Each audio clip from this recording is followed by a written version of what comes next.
Hi, everyone. Welcome to this segment in Chapter 1. The segment's on the basics of the production possibilities curve. So we're looking at the production possibilities model, which includes a curve or a table, but more importantly, it shows some important fundamental concepts in economics. So let's take a look at what this production possibility and things about it are. So here we go. The production possibility curve, and it's a real mouthful. Let's take a look at what we're saying it is here. It's the graphical representation of various combinations of maximum output that can be produced from available resources and technology. So once again, graphical representation of the various combinations of maximum output that can be produced from the available resources and technology. What a mouthful, but what it really means is we're just going to use all our resources at full efficiency and produce the maximum amount of outputs we can in an economy. So there's some basic assumptions here, and the first one is that we're at full employment. So by that we mean that all the resources are being fully utilized.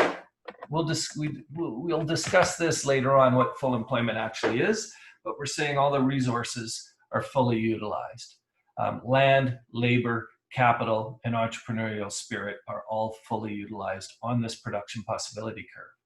Also, we're using the best technology or the best method of production that is available, and we are at productive efficiency when we're on this production possibilities curve. That means all of our output is produced at our lowest average total cost. So let's take a look at what this thing looks like. We're going to look at a table here, and we want to show you what we're looking at. Two products, cars and wheat. That's what we produce in this simple economy. And we're going to look at a range of possible outputs. The word possible is key. So for cars, we're going to assume first at point A that the percent of resources used to make cars is 0%. That means zero of our land, labor, or capital is being used to make cars. So it should make really good sense for making 0 cars. But that leaves 100% of our resources to produce wheat, and they just tell us, they just give us this number. That means with our resources, we could make 100 million tons of wheat. So in combination B, we say, well, let's step it up a bit and use a little bit more of our resources for making cars. So 20%. And they just give us this number. They say, oh, now you can make 50 cars. Well, if you're using 20% of your resources to make cars, that means you've got 80% of your land, labor, and capital left to make wheat. No longer 100%, but just 80%. So you're only making 95 million tons of wheat.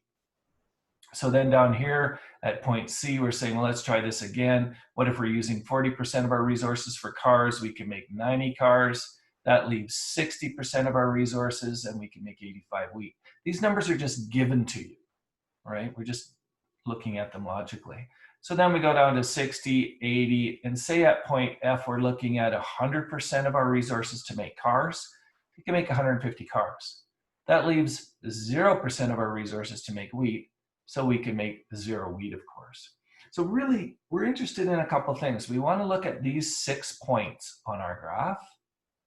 And of those 6 points, we specifically want to look at the output of wheat and the output of cars. So let's look at the next slide where we've just taken that relative data.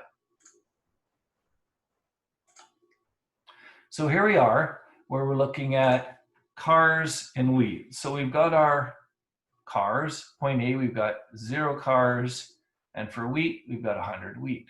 Point B, we said we made 50 cars, but less wheat. Here, point C, we can make more cars, but even less wheat. Here at D, we can make even more cars yet, but we give up some wheat. Here we make even more cars and less wheat. And here's the maximum amount of cars we make when we had all our resources devoted to cars, car production. So that means 0 wheat. So we want to graph these because it's a production possibility curve. So we want to graph what this looks like. And here it is. We've got our points here. And in our very first point, we've got point A, which we see right here. Let me just get up to it, point A. If we look at it down here, we've got 0 cars, but 100 wheat. Point B here, we go down the curve, and that shows we've got 50 cars and 95 wheat. And we get to point C, which they didn't bother indicating, so let's go to point D. It's 120 cars and 65 wheat. So at point D, I've got 120 cars and 65 wheat. And then point E and point F are also there. The last point, F, has 150 cars, but 0 wheat. So there's our production possibility curve. So we pause for a second and say, well, what is this showing us? And these are the key economic concepts we need to know. So points on the curve, A, B, C, D, E, and F, they represent the maximum outputs possible with all the available resources. So anywhere on that blue line here, A, B, C, D, or E, that represents our maximum outputs using our available resources. So another thing we want to look at is, can we produce this amount? And the answer is yes, because that's only 100 cars and about 70 wheat. So that's attainable, but we're not on the curve, so we're not fully utilizing our resources. So we here say we've got unemployment of what? Well, of our resources. We're not using all of our land, labor, capital fully. So we've got some unemployment of resources. What about this point up here, point X, you can see, can we produce that point?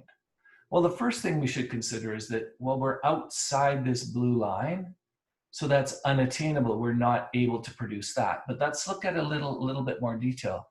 X says we want to have 90 cars, which clearly we can do, but it also says we want to have 95 wheat. So the combination of 95 wheat and 90 cars is unattainable. We don't have enough resources to do that. So we call this scarcity, but you have to be careful that you know what your scarcity is. It's scarcity of resources again. Right? Not scarcity of outputs. True, you can't produce that amount, but it's scarcity of resources at point X. So given that points on the curve represent the maximum output and points inside the curve are attainable, we have to decide between points A, B, C, D, E, F, and point inside the curve. So here, or here, or here, those are all choices that we have to make. So the last thing we see on this curve, or the second last thing, is choice. So as a review, we have to choose between A, B, C, D, E, F, or inside the curve. If we're inside the curve, that's unemployment of resources. And if we're trying to get outside the curve, that's scarcity of resources, and we can't get there. So let's look at the summary of this, and we'll switch back and show something again. The summary is referring to the points we just made. Scarcity is represented by the points outside the curve. Okay, so that was the point X. Choice is represented by the points on the curve, A, B, C, D, E, and F, if you go back to the previous slide. And within the curve, that's where we had unemployment of resources. Now, opportunity cost, that's something new. It's represented by the downward slope of the curve. And I'm just going to type here, it's what you give up. So let's go back to the previous slide and see just what do we give up. Here's our graph. And I want you to consider going from point C to point D. So at point C, we've got 90 cars. Going to point D, we've got 120 cars we can make. So we're gaining 30 cars. So what's the opportunity cost? What do you give up to gain those 30 cars? Well, we have to start back at C, where we were producing 85 wheat and 90 cars. But to get 30 more cars, we end up at D. But at D, we can only produce 65 wheat. So what did I give up to get those 30 cars? I gave up 20 wheat. So we say the opportunity cost, and this is critical, the opportunity cost of 30 more cars is that we give up 20 wheat. In our next section, we're going to look at something called the law of increasing opportunity costs, and we will see you when we get there.